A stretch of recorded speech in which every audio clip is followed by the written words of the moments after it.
بسم اللہ الرحمن الرحیم۔ عورت مٹی سے کیوں نہیں بن پائی؟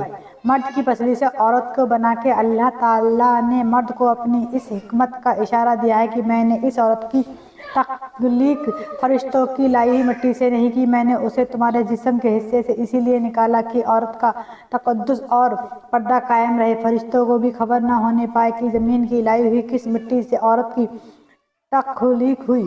یعنی عورت کے تقدس کی حد تو دیکھیے کہ فرشتوں سے بھی اس کی بناوٹ کا پردہ لازمی قرار دیا گیا اور پہلی عورت اس مرد کی پسلی سے نکالی جسے وہ منقوحہ کہلائی۔ اب بات آتی ہے کہ پسلی کی عورت پسلی سے ہی کیوں نکلی؟ کیا ٹیڑھا پن وہیں سے ملا؟ نہیں، یہ بھی حکمت سے خالی بات نہیں۔ انسانی جسم میں دل اور بہت سے نازک حصے پسلی کے پیچھے چھپے ہوئے ہیں، یعنی پسلی ایک ڈھال ہے ان نازک حصوں کے لیے۔ تو اللہ پاک نے عورت کو پسلی سے نکالنے کو یہ نہیں بتایا کہ عورت میں ٹیڑھا پن ہے، بلکہ اس عورت کو پسلی کی تخلیق کر کے یہ بات سمجھا دی کہ عورت وقت پڑنے پر ڈھال بھی بن سکتی ہے۔ حضور پاک صلی اللہ علیہ وسلم صحابہ کی محفل میں جلوہ فرما تھے کہ ایک شخص حاضر ہوا، عرض کرنے لگا، یا رسول صلی اللہ علیہ وسلم، کوئی ایسا مومن بھی ہے جو جہنم میں رہے گا؟ حضور پاک نے فرمانے لگے، ہاں، ایک شخص ایسا ہوگا جہنم کی گہرائی میں 1000 سال رہے گا اور مسلمان اونچی آواز میں پکارتا رہے گا، یا حنان یا منان۔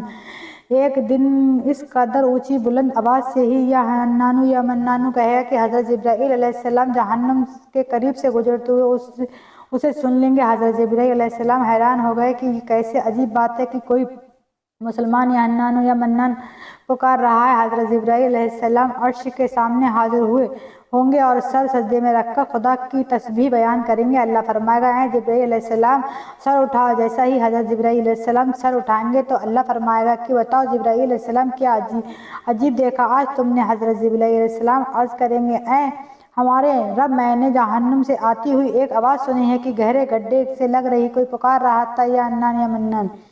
اللہ فرمائے گا، اے جبرائیل علیہ السلام جہنم کے در کا مالک کے پاس جاؤ اور اس سے کہو کہ جو بندہ یا حنان یا منان کی صدا لگا رہا ہے اسے جہنم سے نکال کر تمہارے حوالے کر دے، پھر اسے میرے پاس لے آؤ۔ حضرت جبرائیل علیہ السلام جہنم کے دروازے پر تشریف لے جائیں گے، دروازے پر دستک دیں گے، مالک باہر آئے گا۔ حضرت جبرائیل علیہ السلام انہیں اللہ کا پاک کا حکم سنائیں گے، حکم سن کر مالک جہنم کے اندر جائے گا۔ حضرت محمد صلی اللہ علیہ وسلم نے فرمایا، جیسے ماں اپنے بچے کو پہچانتی ہے، مالک ایسے جہنم کو پہچانتا ہے۔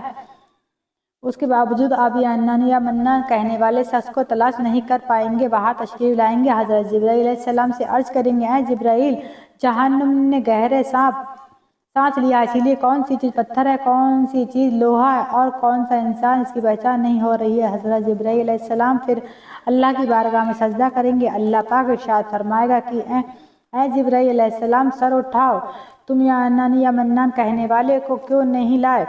جبرائیل علیہ السلام عرض کریں گے، مولا کا جہنم مالک نے بھی معذرت کر لی ہے، کہتے ہیں جہنم نے گہری سانس لی ہے، اس وجہ سے پتھر، لوہا اور انسان کے درمیان کوئی فرق نہیں بچا ہے، یہ سب جل کر کوئلہ بن چکے ہیں، کسی کی پہچان نہیں ہو پا رہی ہے۔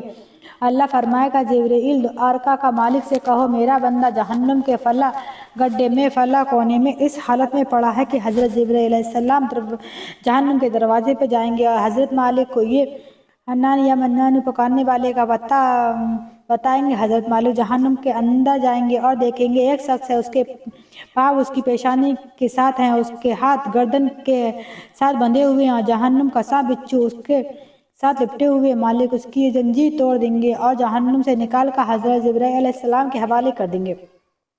حضرت جبرائیل علیہ السلام اسے عرش الہی کے سامنے لے کر حاضر ہوں گے، ہر سر سجدے میں رکھیں گے۔ اللہ پاک فرمائے گا، جبرائیل علیہ السلام سر اٹھاؤ۔ جبرائیل علیہ السلام سر اٹھائیں گے۔ اللہ پاک اس بندے سے فرمائے گا، کیا میں نے تیری بہترین تخلیق نہیں کی تھی؟ کیا میں نے تیرے طرف رسول نہیں بھیجے تھے؟ کیا میرے رسولوں نے تمہیں میری کتاب نہیں سنائی تھی؟ یا میرے رسول نے تمہیں نیکی کا حکم نہیں دیا تھا؟ کیا تجھے برائی سے منع نہیں کیا تھا؟ تو بندہ ساری باتوں کو ماننے کا اقرار کرے گا، یا اللہ، تو نے میری بہت اعلیٰ تخلیق فرمائی، تیرے رسول بھی تشریف لائے، انہوں نے میری احکام بھی سنائے۔ اللہ پاک فرمائے گا، فلاں گناہ کیوں کیا؟ وہ عرض کرے گا، یا اللہ، میں نے اپنی جان پر ظلم کیا جس کی سزا مجھے جہنم میں ڈال دیا گیا، اے اللہ، اس کے باوجود میری امید نہیں ٹوٹی، تجھے تیری رحمت سے امید تھی۔ یا منان پکارتا رہا، مولا تو نے مجھے اپنے فضل سے جہنم سے نکالا، یا اللہ مجھ پر رحم فرما۔ اللہ پاک فرمائے گا، اے فرشتوں گواہ ہو جاؤ، میں نے اس پر رحم کیا اور اسے معاف کر دیا گا۔ ناظرین، آئیے اپنا محاسبہ کرتے ہیں۔ کیا ہم میں سے کوئی ایسا ہے جو کہہ سکے کہ اپنے ایمان کا حساب کر سکتا ہوں؟ اپنے گریبان میں نظر ڈالو، کوئی ایسی خوبی جس پر ہمیں یقین ہو کہ ہمیں دوزخ میں نہیں ڈالا جائے گا، ہزاروں سال کی عبادتیں بھی رد ہو دیکھی جائیں گی۔